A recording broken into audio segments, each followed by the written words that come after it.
In this video, we're going to look at some of the basic tools in Illustrator and actually kind of start building and making something in here. So we'll start with just some basic shapes. So first thing that you're going to need is your toolbar. Well, before I did that, I made scratch paper. Now I showed you how to do that in the last video. If you didn't do that though, you could do File, New. Really doesn't matter what size you have here, but you might as well, if you want to practice, you could pick under Size, Letter, and you may only see that if you have inches selected for your units. So if you do units, inches, size, letter, again, it can be in either orientation, wide or tall, it doesn't matter. This is really just kind of scratch paper for you to mess around with and try some things out. You could name this thing if you have any intention of saving it. We'll look at how to save things later. So I'm going to go ahead and hit cancel on mine. Now if you were making a document, you'd hit OK. So here's my scratch paper that I'm going to work on. First thing I want to look at is how to make basic shapes. And again, I told you we would need this toolbar. So if you don't see that, you would go to Window and Tools. Again, the most important ones are at the top. The rest are in alphabetical order below that. So first thing I'm going to do is I'm going to use this tool here. Now your toolbar may look like this, where it's one row wide. The way that you can change that is right here. This little button right here will change that. So if I click that, there you go. It goes double wide or something. I always just leave it like this, just force a habit, really no specific reason for that. So this tool right here, whether it's showing a rectangle or whatever it's showing, if you notice there's other tools kind of nested or hidden underneath that. The way that I'm accessing this is I'm just holding my mouse button down right on top of that tool and the rest pop up. The way you can tell which tools have extra tools with them, at the bottom right hand corner of the tool there's a little triangle. That lets you know that there's more tools available underneath there. So if I take a rectangle or whatever shape, there's a couple ways I can draw. First thing I can do is I can drag. Yours will probably be a different color than mine. We'll look at how to color these in a second, and that's okay. If you want to try making rectangles or whatever shape, go ahead. If I want to change this, I can also just hold down, pick a different shape, and again I can drag. Other ways I can make a shape. If I click and let go as opposed to dragging, I can type in how big I want something to be. So say I want a 1 inch by 1 inch ellipse, or in this case that would be a circle. And there you go. That's exactly 1 inch by 1 inch. Rectangle, same deal. Click and let go, and I can tell it exactly how big I want these things to be. So try that out, kind of see how that works. Some of the other shapes that I can do. Let's go to the polygon first. As I'm dragging, while I'm still holding down my mouse, if I use the up and down arrows on my keyboard, I can change the number of sides on my polygon. Well, I can't go to less than 3 because I no longer have a shape. I would then just have a line, but you can kind of see how this works as I press up and down. Now if I hold shift while I'm doing that, that makes it so that my triangle or whatever shape I make will be flat on the bottom. So that is how that works. Star, same deal. As I drag out with that, while I still have the mouse held down, I can increase or decrease the number of points on my star. And again, if I hold shift, it keeps it in a specific orientation. Star tool, and again, polygon tool, same deal. I can click and let go, and I can tell it certain sizes to make things. So that's something else to check out. So that's how you do your basic shapes. Now if you notice, again, all mine are red. This is looking kind of boring. We can change that up. To change the color of something, we're going to need to use a different tool. We're going to use this black arrow here called the selection tool. The keyboard shortcut for that is V. Now I can click on all those different things that I made. This is one of the beautiful things about Illustrator. After you make something, you can go back, click, and move it around wherever you like and do whatever you like with it. So if I select this circle and I want to change the color of this, I do that using my toolbar. There's actually 2 different colors I can change. Let's look at the fill color first. What that is that's the color that's literally filling up the inside of that shape. So if I double click on this little spot right here where it says fill, it brings up this window. I can also go to my color swatches, but really for what we're doing, you're better off using this color picker thing. If I want a different shade, I can go over here and adjust this bar, and then whatever color I pick in this field over here is the shape or the color I'm going to get. Going back into that, oops, you don't want to double click on there. You see I did that. It kind of grays everything else out. and makes this dark gray at the top. If you ever do that, for right now, just hit escape to get out of that, or double click elsewhere. That'll kind of get you out of that. But again, what you want to double click on is over here.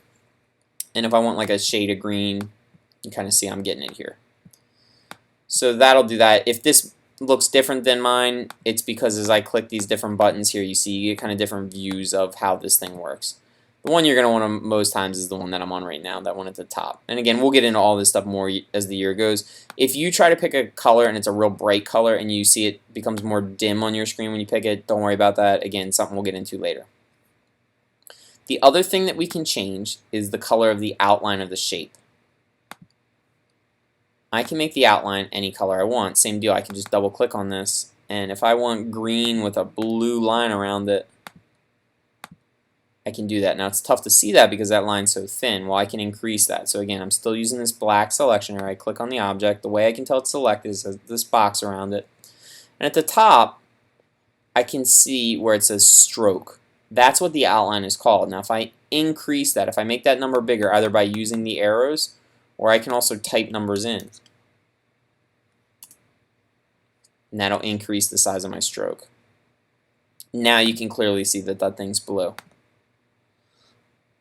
I can adjust the size of shapes with this tool.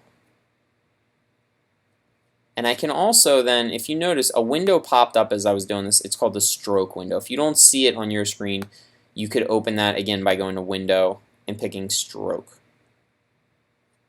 When you have that open, what you can do with this is I can, again, simple things like change the size of the stroke, but you could also make a dotted line.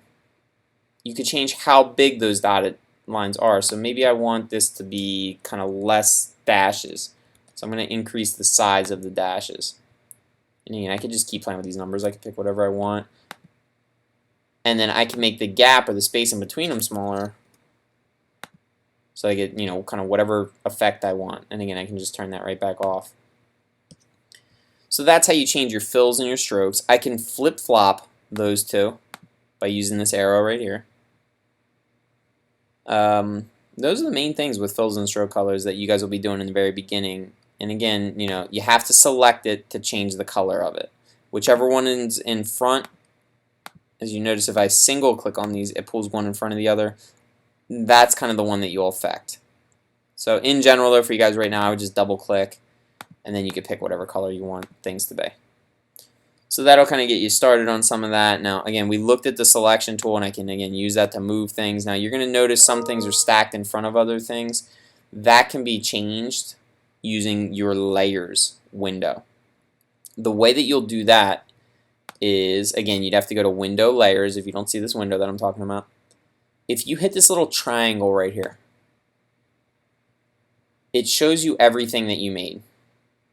Well, if I want this to be in front of this, I can see here's this object, here's the other object that I want it to be in front of. Well, right now, think of it almost like a big stack of papers or like a sandwich, just anything where something's stacked on top of something else. Well, if this is at the bottom of the stack, well, of course, then I'm going to see this instead of this where they overlap. If I take this and drag it up, now it's on top of the other one. Now this is the one that I see. So you can adjust and affect your layers in order to move things around. Now I'm not seeing a change now because these objects here don't overlap each other. It's only these two that overlap. So I don't see a change, but it is sort of like they're kind of stacked on top of each other and they are moving. It's just because they're not overlapping, I'm not seeing a change. Alright, the only other tool that we'll look at in this first intro video is this white arrow tool, the direct selection tool. With the black arrow, the selection tool, we were changing an entire object at a time. With the white arrow, it's a little bit different. We can change just parts of things. So here's how this works. If you noticed with the regular arrow, when I click on something, all the dots that make up that thing, all those things, they're called anchors, are blue. That means they're all selected. Now you may have a different color, but they're all filled in. They're all selected. If I use this tool and click on something, the dots, if I click on just one of them, the rest of them turn white, meaning that this one dot is selected. So I'm just using this tool, I'm clicking and letting go. That one dot is selected, the rest are not. Now I can take that one dot after I click and let go, and then I can click and drag that dot wherever I want it to be. So now it's kind of crazy. I can kind of make this shape into something completely different fairly quickly here. So most times you'll be making much more minor adjustments than this, but you can kind of see what's possible here. I can do really whatever I want, and this is where this program starts to become fairly powerful. Again, doing that with a circle, same deal here. Now ignore these like fancy lines, we'll look at those in a little bit. But for now, the ones that you got to do are the dots that are on the line themselves. You can take this tool and kind of drag them. What these do, these dots that aren't really on the line, they kind of extend from the line, they adjust your curves. And again, we'll look at those later. But that is your direct selection tool. So you have your selection tool, your direct selection tool, and your basic shape tools that we looked at. We also looked at your fills and your strokes. So that's kind of a lot to take in. So try that, practice it. Go back, rewatch this video if you need to, pause as often as you need to, and just kind of try a bunch of these different things out. You're going to learn more doing than from listening to me talk.